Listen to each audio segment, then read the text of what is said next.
Hello student, welcome to my YouTube channel. Student, आज हम exercise 3.2 का क्वेश्चन नंबर 4 का थर्ड और फोर्थ पार्ट सॉल्व करेंगे। क्वेश्चन में पूछा गया है कि ये जो इक्वेशन दी हैं ये कंसिस्टेंट हैं या फिर इनकंसिस्टेंट हैं, और अगर कंसिस्टेंट हैं तो हमारे लिए इनका सॉल्यूशन जो है ग्राफ पर फाइंड करना है। ठीक है, तो चलो इन्हें हम सॉल्व करते हैं। तो बच्चों देखो, थर्ड वाले पार्ट में 2x plus by minus six equal to zero हमारी इक्वेशन फर्स्ट है, और 4x minus two by minus four equation second है। अब हम पहले इनके कोएफिशिएंट का रेशो फाइंड करते हैं। तो सबसे पहले हमने यहाँ पे लिखा a1 अपॉन a2। ठीक है, तो देखो इसमें a1 कितना है, तो a1 हो जाएगा ये 2, और a2 क्या हो जाएगा यहाँ पर ये 4। इनका रेशो फाइंड करेंगे, 2 वन ज़ा 2, 2 टू ज़ा 4। ठीक है, तो ये कितना आएगा 1/2। अब इसी तरह देखो यहाँ पर b1 और b2 हमने फाइंड किए, तो देखो b1 क्या होगा यहाँ पर इसका 1, बाय के साथ में कुछ नहीं, मतलब यहाँ पर इसका कोएफिशिएंट 1 हो जाएगा। फिर b2 कितना होगा ये माइनस का 2। ठीक है, तो यहाँ पर ये कैंसिल आउट तो होंगे नहीं, तो ये कितना ही रहेगा आपका माइनस का 1/2। अब इसी तरह देखो थर्ड वाला c1/c2, तो यहाँ पर देखो c1 क्या हो जाएगा ये माइनस का 6, और c2 कितना है यहाँ पर ये माइनस का 4, ये वाला नंबर। यहाँ पर माइनस से माइनस कैंसिल, 2 से 2 3 जा 6 और 2 2 जा 4। ठीक, तो यहाँ है कितना 3/2। अब यहाँ पर देखो ये 1/2 और ये कितना माइनस का 1/2, तो यहाँ पर 1/2 नॉट इक्वल टू माइनस का 1/2। ठीक है, तो कौन सी कंडीशन बन रही है आपकी यहाँ पर, तो यहाँ पर ये कंडीशन बन रही है आपकी a1 upon a2 not equal to b1 upon b2। ठीक है, तो ये वाली कंडीशन है a1 upon a2 not equal to b1 upon b2। तो ये कौन सी लाइन होंगी आपस में, इंटरसेक्टिंग लाइंस। ठीक है, जैसे कि हमने पहले वाले क्वेश्चनों में किया है।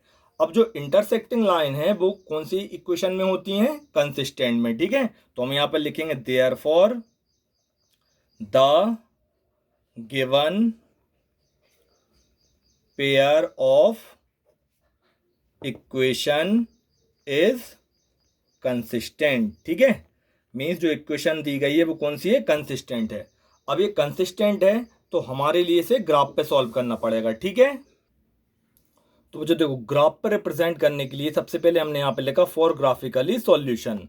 तो ग्राफ पर रिप्रेजेंट करने के लिए सबसे पहले हम जो इक्वेशन रहती हैं तो उनसे एक्स और वाई की कितनी दो दो वैल्यू फाइंड करते हैं। तो सबसे पहले मैंने यहाँ पे लिखा फ्रॉम इक्वेशन फर्स्ट।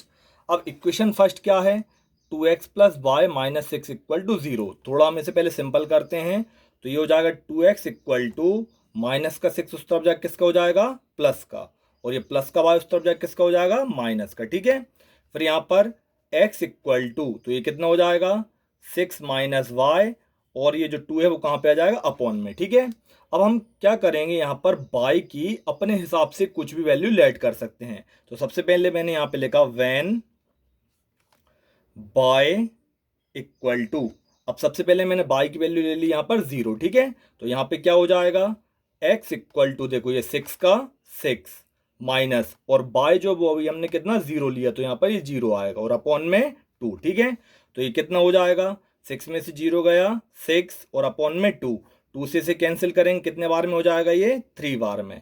इस तरह से x की वैल्यू क्या आएगी 3।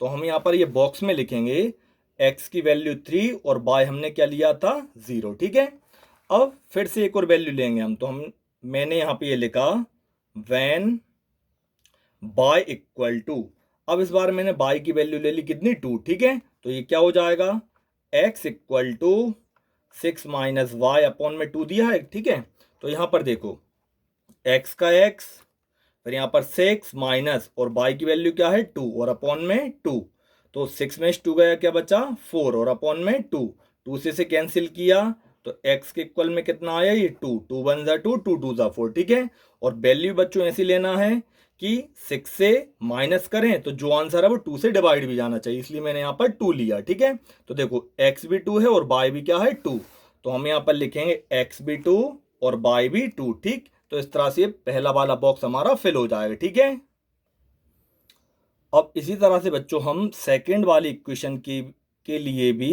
x और y की कितनी दो दो वैल्यू फाइंड करेंगे। तो हमने यहाँ पे लिखा फ्रॉम इक्वेशन सेकंड, तो ये इक्वेशन सेकंड क्या, 4x minus 2y minus 4 equal to 0। तो पहले हम इसे थोड़ा सिंपल करते हैं, तो ये हो जाएगा 4x के इक्वल में माइनस का 4 उस तरफ जाकर प्लस का हो जाएगा, और माइनस का 2 उस तरफ जाकर किसका, प्लस का हो जाएगा। ठीक है, अब x के इक्वल में क्या बचेगा, तो 4 प्लस 2y, और ये जो 7 का 4 है वो कहाँ पर आ जाएगा, अपॉन में। ठीक है, अब हम जैसे हमने इक्वेशन फर्स्ट में y की वैल्यू लेट करी थी, इसी तरह इसमें वैल्यू लेंगे। तो सबसे पहले मैंने यहाँ पे लिखा व्हेन y इक्वल टू, अब सबसे पहले मैंने y की वैल्यू ले ली क्या, 0। ठीक है, तो यहाँ पे क्या हो जाएगा, x इक्वल टू 4 प्लस 2, यहाँ पर इंटू लग जाएगा। ठीक है, अब y हमने क्या लिया है, 0, तो यहाँ पर यह आएगा 0, और अपॉन में कितना है ये 4। जब हमने इसे सॉल्व किया तो देखो 4 का 4 प्लस 2 0 ज़ा 0, और अपॉन में कितना आया 4। ठीक है, तो इस तरह से ये कितना हुआ, 4 अपॉन 4। ठीक है, जब इन्हें कैंसिल किया तो 4 से 4 कितने, 1 टाइम में कैंसिल हो जाएगा यहाँ पर ये। तो इस तरह से x की वैल्यू क्या निकली, 1 निकली। ठीक है, तो हम इस बॉक्स में ये वैल्यू लिखेंगे, तो x की वैल्यू है 1 और y हमने क्या लिया था, 0। ठीक है, अब फिर से एक और वैल्यू निकालेंगे हम, तो हमने यहाँ पे लिखा व्हेन y इक्वल टू, अब इस बार y की वैल्यू ले ली मैंने कितनी, 2, तो ये क्या हो जाएगा, x इक्वल टू, जैसे ये दिया है 4 प्लस 2y और अपॉन में कितना है 4। ठीक है, तो ये कितना हो जाएगा, 4 प्लस 2 इंटू y की वैल्यू क्या है 2 और अपॉन में 4। ठीक है, तो 4 का 4 प्लस 2 से कितना हो जाएगा 4 और अपॉन में 4। ठीक है, अब 4 और 4 मिलके कितने हो गए 8, और अपॉन में 4, 4 1 ज़ा 4, 4 2 ज़ा 8, कितने बार में कटा, 2 बार में।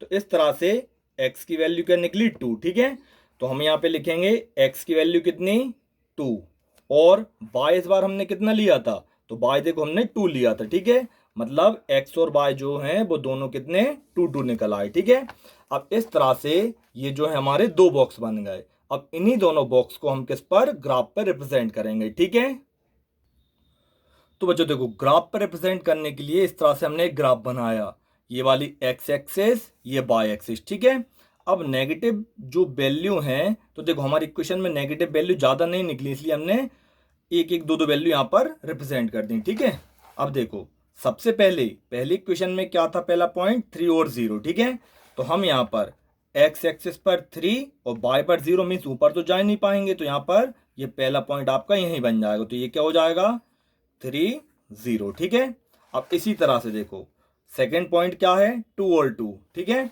तो हम यहाँ पर ये 2 x एक्सिस पर, फिर y पर भी कहाँ पर, ये 2 पर गए, तो ये क्या हो गया 2, 2। ठीक है, अब इन्हीं दोनों पॉइंट को हम ज्वाइन करेंगे। ठीक है, तो देखो स्केल की हेल्प से हमने इन्हीं दोनों पॉइंट के लिए आपस में मिलाया, इस तरह से दोनों पॉइंट आपस में मिल गए। ठीक है, तो यहाँ पर हमने ऐसे एरो बना दिए। अब ये जो पॉइंट हैं, ठीक है, ये पॉइंट तो हमने रिप्रेजेंट कर दिए, लेकिन ये जो लाइन है वो किस वाली इक्वेशन की है, तो हम यहाँ पर ये इक्वेशन का नाम लिख देंगे। तो ये इक्वेशन थी हमारी 2x plus y minus 6 equal to 0। ठीक है, ये पहले वाली इक्वेशन बन गई। ठीक है, अब देखो इसी तरह सेकेंड इक्वेशन को देखेंगे, तो सेकेंड इक्वेशन के पॉइंट हैं 1 और 0। तो सबसे पहले हम यहाँ पर 1 ये है और 0 मीन्स ऊपर तो जाएंगे नहीं, तो यहाँ पर ये रुक जाएंगे, तो ये वाला पॉइंट क्या हो जाएगा हमारा 1, 0। ठीक है, अब देखो इसी तरह ये क्या है 2 और 2, तो देखो हम यहाँ पर ये 2 और 2 कहाँ पर, ये ऊपर यहीं पर, मतलब ये कॉमन पॉइंट हो गए दोनों में, तो हमने ये लिख दिया 2, 2। अब फिर से इन्हीं दोनों पॉइंट को हम मिलाएंगे, तो इस तरह से हमने ये दोनों पॉइंट के लिए आपस में ज्वाइन की। ठीक है, अब ये पॉइंट ज्वाइन कर दिए, अब इस इक्वेशन का नाम लिख दो, ये कौन सी इक्वेशन थी, तो ये वाली इक्वेशन थी हमारी कौन सी, 4x minus 2y minus 4 equal to 0, ये वाली हमारी सेकेंड इक्वेशन थी। ठीक है, अब देखो क्वेश्चन में जो हमने सॉल्व किया था वो कौन सी इंटरसेक्टिंग लाइन निकला था उसका आंसर, तो देखो ये दोनों लाइन भी आपस में इंटरसेक्ट हो रही एक पॉइंट पर। ठीक है, तो इसका सॉल्यूशन अगर हम निकालें, देखो यहाँ से ये कितना आया 2, और x एक्सिस पर भी क्या आया 2, मतलब ये जो दोनों लाइन है वो एक पर्टिकुलर पॉइंट पर इंटरसेक्ट हो रहे हैं। किस पर? इस वाले पॉइंट पर। तो ये जो पॉइंट है वो क्या है? 2 और 2 है। ठीक है, आया इतना समझ में? तो बच्चों उनके आंसर में लिखेंगे since the pair of line is intersecting at a point 2 2, मतलब 2, 2 पे वो इंटरसेक्ट हो रही हैं। तो so there is a unique solution of the given linear equation. Means जब ये लाइन एक ही पॉइंट पर केवल इंटरसेक्ट हो रही हैं तो इसका केवल एक यूनिक सॉल्यूशन निकलेगा। ठीक है, ये इसका आंसर हो जाएगा। ठीक है, अब बच्चों देखो इसका फोर्थ पार्ट में 2x minus 2y minus 2 equal to 0 यह इक्वेशन फर्स्ट, और 4x minus 4y minus 5 equal to 0 यह है इक्वेशन सेकेंड। अब हम इनके कोएफिशिएंट का रेशो फाइंड करेंगे। तो देखो पहला है a1 अपॉन a2, तो ये a1 हो जाएगा 2 और a2 कितना 4। इनको हमने कैंसिल किया तो 2 1 ज़ा 2 और 2 2 ज़ा 4, तो ये कितना आया 1/2। ठीक है, अब इसी तरह देखो b1 अपॉन b2 में क्या हो जाएगा -2 और -4, माइनस से माइनस कैंसिल, 2 1 ज़ा 2 और 2 2 ज़ा 4। ठीक है, फिर c1 अपॉन c2 में क्या हो जाएंगे -2 और -5, माइनस से माइनस कैंसिल, और 2 और 5 आपस में कैंसिल होंगे नहीं। ठीक है, तो इस तरह से देखो ये आगे के दो रेशो वो क्या है आपस में इक्वल, क्या 1/2 इक्वल टू 1/2। ठीक है, और जो थर्ड वन रेशो है वो क्या है नॉट इक्वल है। तो आगे के दो रेशो जब इक्वल आते हैं कौन सी कंडीशन बनी है? a1 upon a2 equal to b1 upon b2 और not equal to c1 upon c2। तो ये कौन सी कंडीशन है? पैरेलल लाइंस की। ठीक है, ये हो गई आपकी पैरेलल लाइन। ठीक है, अब जो पैरेलल लाइन है तो जैसे कि मैंने पहले वाले पार्ट में बताया था वो कौन सी रहती है? इनकंसिस्टेंट। तो हम यहां पे लिखेंगे therefore the given pair of linear equation is inconsistent. तो ये जो इक्वेशन है वो कौन सी है? इनकंसिस्टेंट है। ठीक है, और इनकंसिस्टेंट के लिए हमारे लिए ग्राफ रिप्रेजेंट करना ही नहीं है। ठीक है, तो इस तरह से बच्चों ये क्वेश्चन सॉल्व करना है। ठीक है।